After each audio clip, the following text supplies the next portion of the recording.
Un viņam viena jaka bija tāda ļoti cimperlīga. Es viņu parasti izmazgāju, un pēc tam vēl ar kādu mitru lupatiņu vai vienkārši ar mitru roku, tādi balti kaut kādi nesaprotami pleķi rādījās. Vienalga kaut kur tādi, domāju, materiāla kaut kāds tāda īpatnība, vai es viņu neprotu mazgāt gan ar rokām, kad mazgāju, gan vienalga, vai veļas mašīnā, vai ar rokām.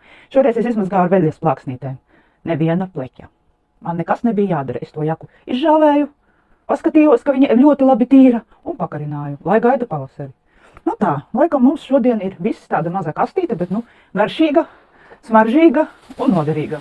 Paldies, ka mani izsaiņojāt šo paciņu.